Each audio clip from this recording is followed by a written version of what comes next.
Hola, ¿qué tal? Mi nombre es Romina Zambrana y trabajo en la Dirección de Innovación, Investigación y Promoción del Desarrollo con Perspectiva de Género del Ministerio de las Mujeres, Géneros y Diversidad, que junto con la Subsecretaría de Contenidos Públicos, perteneciente a la Secretaría de Medios y Comunicación Pública, estamos llevando a cabo la tercera edición del concurso Crear Videojuegos, edición Mujeres, Géneros y Diversidad, que tiene como objetivo de que aquellas personas que se animen a participar puedan diseñar videojuegos originales que incluyan la perspectiva de género en algún aspecto.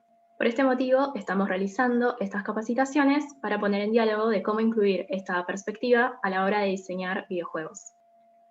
La capacitación de hoy, titulada ¿Quién maneja el joystick y por qué?, vamos a ver cómo se presenta la mirada androcéntrica en videojuegos, que es lo que vamos a ver en la primera parte. Después vamos a ver qué genera esto en las mujeres y disidencias, y finalmente cómo evitar la perspectiva androcéntrica a la hora de diseñar videojuegos. Para empezar, tenemos que comprender de qué se trata esto llamado androcentrismo, y les comento que es un concepto que se refiere a la utilización de lo masculino como lo neutro, lo universal, es decir, pensar a los hombres como el centro y la medida de todas las cosas. La consecuencia de esta forma de ver y pensar el mundo genera la invisibilización y la discriminación de las mujeres, lesbianas, travesti, trans, no binarias y otras identidades, así como sus mundos y sus aportes. En el caso específico de la industria de los videojuegos, el androcentrismo se ve reflejado cuando se asume que el gran consumidor de los videojuegos son los varones. Y por lo tanto, los juegos, sobre todo los más populares, son pensados para que tanto los personajes como las historias capten la atención principalmente de los varones.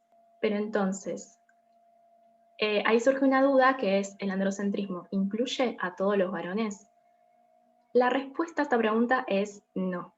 El androcentrismo no solo minimiza o desvaloriza a las mujeres y personas legítimas, sino que también impone un tipo de masculinidad para los hombres y anula el reconocimiento de otras formas de ser varón. Es decir, todas aquellas masculinidades que no cumplan con las características de lo que se conoce como masculinidad hegemónica, que es un concepto que se mencionó en la capacitación anterior, que quiere decir el ideal de varón que cumple estas características de ser joven, profesional, de clase media, físicamente apto, de tez blanca, cisgénero y heterosexual. Entonces, todos aquellos varones que no cumplan esos requisitos al mismo tiempo, no es solamente un requisito, sino todos a la vez, van a ser también discriminados e invisibilizados, obviamente de diferentes maneras y en distintos grados, como es el caso, por ejemplo, de los varones trans, gays, bisexuales, de sectores populares, etc. En cuanto a la pregunta inicial de esta sección, que era, bueno, ¿dónde está el androcentrismo?, la realidad es que están presentes en distintos ámbitos, como la ciencia, la tecnología y obviamente el mundo de los videojuegos. E incluso nos hace preguntar, por ejemplo, si es que la mayoría de las mujeres y personas LGBTI+, ¿será que no les gustan los videojuegos? Y por eso no vemos que jueguen tanto. Entonces, el poder que tiene el androcentrismo es la de generar sentidos comunes, mitos y frases que terminan circulando y que es muy probable que la hayamos escuchado. Como por ejemplo estos casos de las mujeres son malísimas jugando videojuegos, o a las mujeres les aburren los videojuegos. El tema está en que cuando vamos a consultar los datos nos encontramos que, por ejemplo, en esta investigación realizada, se vio de que en un principio, en el año 2009, había un 35% de mujeres que jugaban videojuegos. Y ese porcentaje, 10 años más tarde, aumentó a un 47%, es decir, casi la mitad de la población jugadora estaba compuesta por mujeres. Hay que aclarar una cosita acá, es que este tipo de encuestas y en general las investigaciones se realizan con una perspectiva binaria y solo tienen en cuenta estas dos categorías, varón y mujer. En muchos casos, que tengan en cuenta eso ya es un montón. Entonces, ¿por qué pensamos o nos preguntamos si es que las mujeres y personas LGBTI+ no les gustan los videojuegos y por lo tanto no juegan? Bueno, hay varias razones para responder esta pregunta. En primer lugar, muchas veces a la hora de hacer investigaciones no se toma en cuenta ningún tipo de género y simplemente se hace la pregunta de, bueno, ¿quiénes juegan videojuegos? Y, por ejemplo, se obtiene un resultado de, bueno, el 40% de la población de determinado país juega videojuegos. Pero al no preguntar por géneros ni identidades, lo que se obtiene es, bueno, el 40% y son varones. El otro problema que hay es que muchas veces no se representan a las mujeres y personas LGTB+ en estas investigaciones, porque cuando se les pregunta si se consideran gamers o personas que juegan habitualmente, por más que lo hagan, estas personas dicen que no son gamers. Entonces aparecen preguntas de, bueno, ¿por qué no se consideran gamers? ¿O por qué no dice que juegan? ¿Qué significa considerarse gamer? ¿Acaso que juegue videojuegos no es suficiente para considerarme gamer? ¿Tengo que pertenecer también a la comunidad? Y ahí es cuando surgen más problemáticas. Por ejemplo, está la discriminación hacia mujeres y personas LGTB+ en comunidades gamers, que al querer ser parte de un grupo que comparte la misma afinidad por algún juego o buscando gente justamente para jugar algún videojuego, se encuentran con un montón de insultos y hostigamientos debido a su género, que es como el caso que vemos en la captura de pantalla.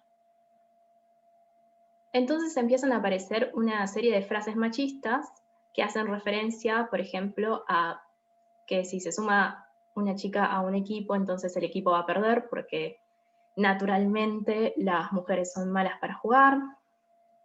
También se amenaza o simplemente se desvaloriza enviándolas a lo que sería culturalmente el lugar de las mujeres, que es la cocina, como estas frases que vemos acá.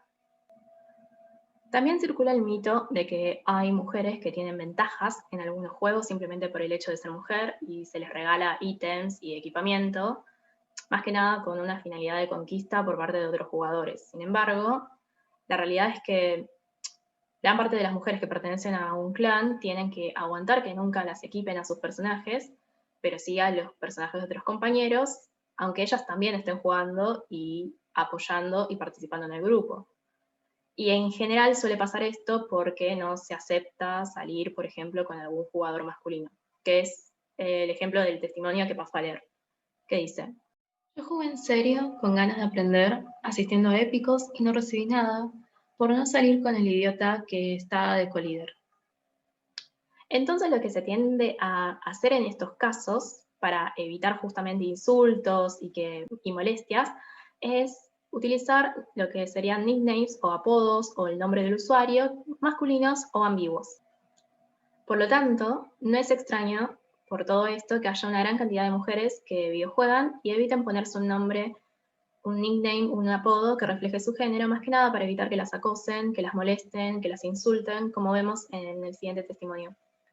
Es terrible pensar que no solo no podemos jugar en paz, sino que tampoco podemos acceder a otros aspectos de la comunidad. Porque si jugás te insultan, si vas a eventos te miran mal, si no te acosan. Si hablas de juegos en público, te hacen el test de True Gamer. O te mansplanean. Tenés que jugar en secreto, tenés que usar nombres neutros o masculinos, y ni se te ocurra jugar bien porque te inventan cualquier cosa. El tema también es que usar apodos masculinos no siempre resuelve el problema. Esto es sobre todo en aquellos juegos que es necesario activar el chat de voz, es decir, que tenés que hablar, y una vez que se activa y se escucha una voz femenina, empieza de nuevo las violencias y los insultos que vimos. Otra parte del problema es cuando alguien se anima a terminar con esas violencias y visibilizar lo que está ocurriendo, ya sea en foros, en grupos, en clanes, lo que sea, y lo que reciben por respuesta es más violencia y básicamente les echan la culpa por lo que les pasa, que es como estos tipos de frases que son comunes escucharlas, de ¿para qué les contestas? Hacete pasar por hombre. Entonces, tengamos en cuenta en nuestros grupos de videojuegos destinados a gente interesada en un juego en específico, que si vemos que la mayoría de los integrantes son varones, o todos son varones, no necesariamente significa que no haya mujeres, lesbianas, travestis, trans y no binarias que estén jugando el mismo juego, sino que lo más probable es que esas personas hayan sido acosadas o incomodadas en el grupo y hayan decidido irse, o ni siquiera se hayan sumado para evitar todo eso. Muchas veces también pasa que en los grupos o en los foros no hay reglas que eviten los acosos a compañeras, en el sentido de intervenir también cuando eso está ocurriendo, sino que es más común que pase lo que vimos anteriormente, se culpe a esa persona. Hay otros grupos, sin embargo, que capaz incluyen la regla de, bueno, no se permiten insultos y actitudes violentas, pero como no se comprende que el acoso en el sentido de que se lo ve más como, bueno, en realidad le está diciendo cosas lindas, aunque sea sin su consentimiento y esa persona le haya dicho que se detenga y sigue continuando, eso es acoso, o ciertas frases como, bueno, que las mujeres pertenecen a la cocina. Entonces, estas formas también son maneras de ejercer violencia que terminan generando que esas personas se vayan de los grupos y no vuelvan a entrar a ninguna comunidad. Por otro lado, la mayoría de los videojuegos no son pensados para públicos diversos, así que lo habitual es que tengan esta mirada androcéntrica, y por eso tenemos pocos juegos donde haya personajes principales femeninos o LGBTI+, que no caigan al mismo tiempo en estereotipos, roles y mandatos de género, y que terminen de esa forma respondiendo a intereses de consumo masculinos.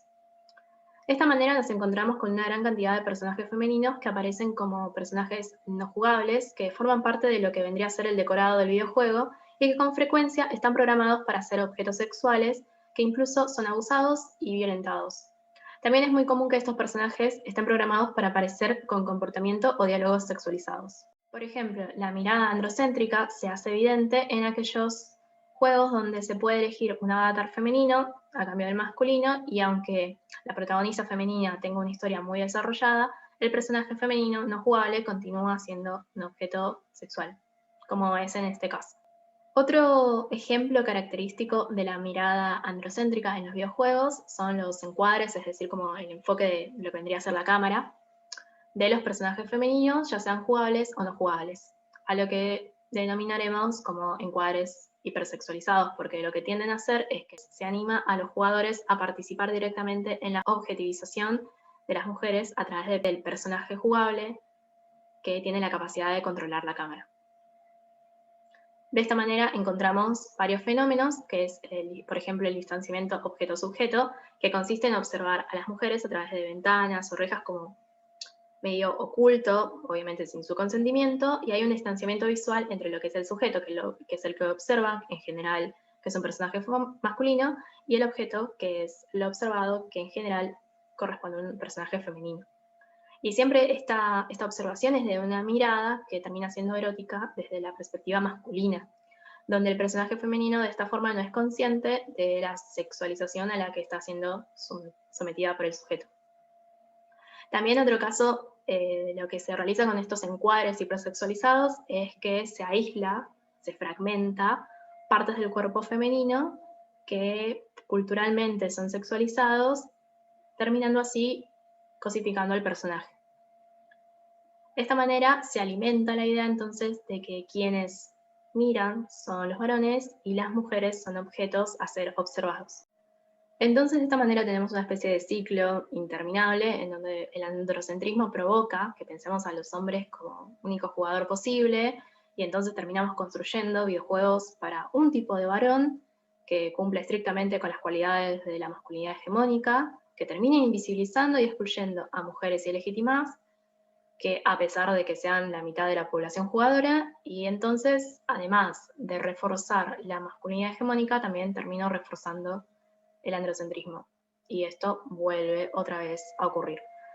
Entonces, como objetivo un poco para romper este ciclo, y también lo que proponemos desde el concurso, es pensar videojuegos justamente con una perspectiva de género y diversidad y evitar la mirada androcentrista a la hora de crear nuevos juegos. ¿Cómo hacemos eso?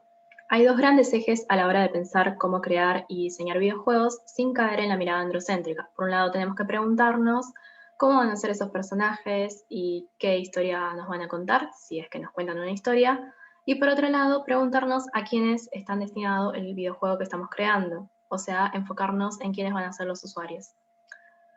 Entonces, en cuanto a los personajes, se debe revisar de forma crítica la historia, las habilidades, los cuerpos y la personalidad de los personajes, evitando caer así en estereotipos, roles y mandatos, tanto androcentristas como patriarcales. Para ello hay una serie de tests que existen en la creación de contenido audiovisual que pueden trasladarse también al campo de los videojuegos. Por ejemplo, está el test de Makomori, que plantea un conjunto de requisitos para medir el nivel de igualdad de género. Los requisitos de esta prueba son que una película, programa o en este caso videojuego tengan al menos un personaje femenino, que ese personaje tenga un arco argumental independiente, es decir, que tenga su propia historia. Y tercero, que el personaje o su trama no exista simplemente para respaldar la trama de un personaje masculino. Por otro lado, está el test de Bechdel, que es una forma de evaluar cualquier expresión artística para comprobar si tiene representación femenina sin estereotipos.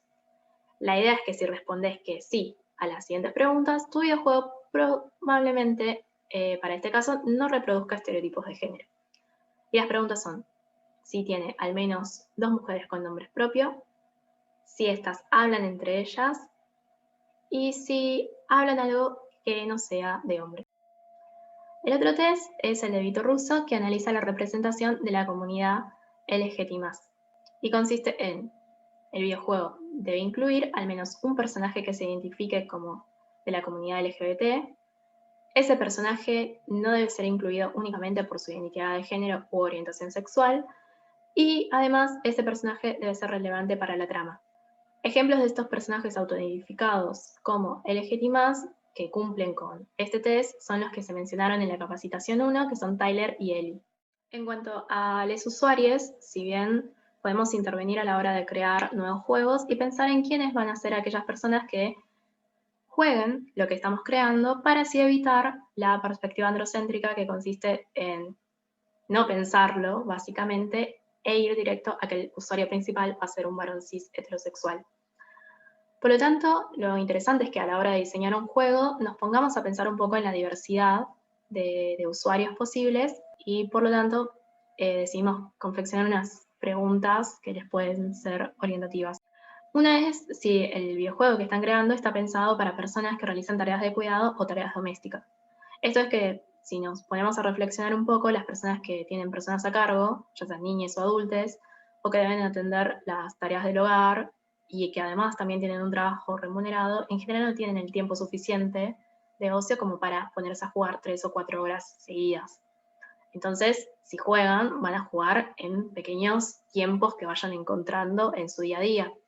Así que en ese sentido es importante preguntarse cuánto tiempo lleva avanzar en el juego, si yo lo puedo parar de ratito, si avanzo lo suficiente en cada tramo, como para que sea motivante y pueda seguir jugando.